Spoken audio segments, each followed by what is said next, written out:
Hello, we are the Effectual Intellectuals, and we are presenting Imagine the Possibilities. I am Camille, and we are aiming to create well rounded individuals by instilling a firm foundation of intellectual and personal growth. We want you to take a journey with us. Follow us as we expose the current challenges we believe are in the education system, zooming into opportunities, expenses, methods of teaching, competition, and limitations in universities, which is preventing versatile members of society. Soaring towards communities with endless opportunities as a result of encouraged exploration and implementation of innovative education. Hi, this is Megan Jones. Let us look at the challenges we found that are applicable to anyone planning on getting a career in Idaho after graduating from BSU, which many in our class can relate to. Not only in Idaho, but as Swarzecki found, Americans owe well over $600 billion in college debt. More than 2 million college graduates are underemployed, and millions are unemployed. Despite Idaho's many attributes, it ranks at the bottom of several unflattering lists. The education system in Idaho is holding our students back. It has the worst going on rate to college in the entire nation. Legislators have decided not to invest in our potential. The minimum wage in Idaho is only $7.25, which makes it hard for students to pay for college. Only 28% have a bachelor's degree in Idaho. Idaho women working full-time year-round in Idaho earn 78% of their male counterparts' income. According to statistics from the U.S. Bureau, Idaho places near the bottom compared to other states. It ranks 36th in the nation for the gender wage gap. Idaho is 50th for the average annual wage, per capita income, and for wage increases since 2007. It also has the greatest percentage of minimum wage workers in America. Finding jobs in Idaho that pays off student loans and supports a family or even yourself has become increasingly more difficult in Idaho, making it virtually impossible for the vast majority of children in Idaho to go to college. While conducting our research, we found the shocking statistics from don'tfailidaho.com that this image depicts. Out of 10 Idaho teens, 8 will go on to high school, 4 will go into college, and only 1 will graduate college. Camille jumping aboard again to illustrate challenges for students.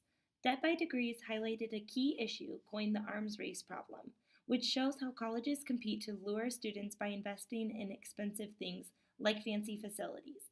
Being BSU students, we see firsthand the effects of this issue. Left and right, we are seeing new buildings, artwork, as seen on this slide, and even an upcoming stadium thanks to the 10-year plan. For what, though? To pay more in tuition fees, causing more financial stress? Or what about an education structure centered around the banking method of teaching?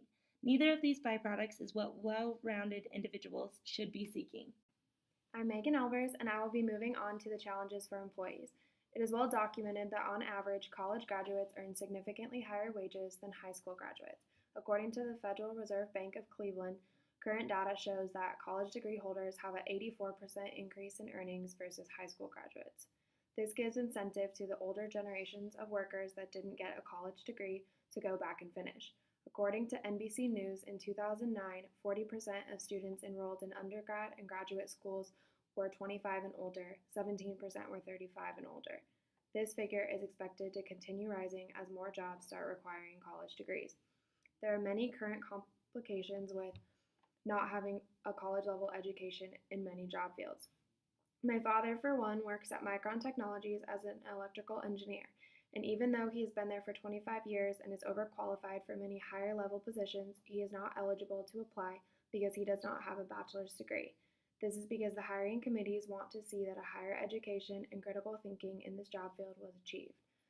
This type of education is called problem-posing education. Frere's method of learning produces well-rounded individuals for the workforce because instead of teachers depositing knowledge onto students, it forces the two to create a dialogue where the student works through the problems on their own. Piggybacking on the previous slide, this image mirrors the challenges for employees. As you can see, we found from our research, Georgetown's diagram confirmed the amount of jobs that require a 4-year bachelor's degree are substantially higher than jobs that only require a 2-year degree or no degree. My name is Sammy, and we'll be traveling to the challenges for educators. It was comical to my group and I when Rousseau goes on to explain, "I do not regard the instruction given in those ridiculous establishments called colleges."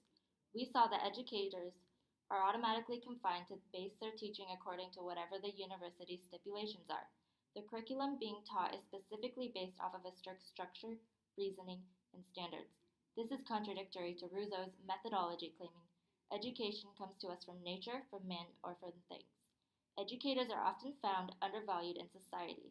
Negative perceptions often grow with the lack of professional pay and support, and as teaching becomes a less desired job, there is an outweigh of retirees than recruitments.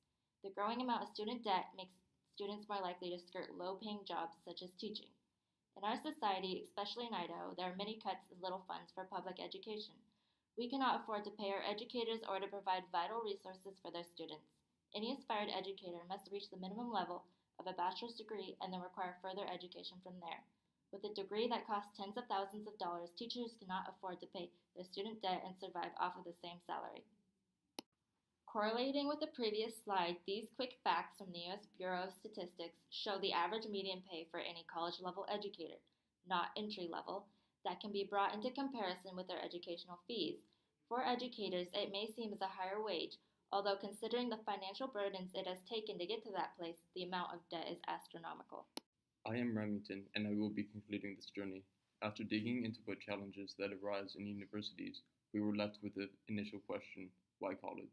With the amount of tuition and other unaffordable costs of college, low graduation rate, and the lack of career opportunities, especially with competition later down the road, where does that leave students? Examining this image from the Family Research Center that paralleled with our biggest concerns, we recognize that students' debt now exceeds $1 trillion in student loans. Back in 2004, 27% of 25-year-old Americans had student loans. Within 8 years, that has increased by 16%. In addition, 50% of 2011 bachelor grads were unemployed or were working in a job that doesn't require a BA. We believe these ridiculous establishments produce an overwhelming burden of debt and individuals that are double-minded, seemingly concerned for others, but only concerned for themselves. Through our explorations and research, we examined students, employees, and educators that are facing these obstacles.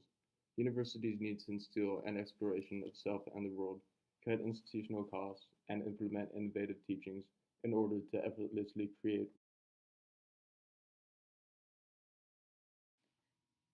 Thank you for your time.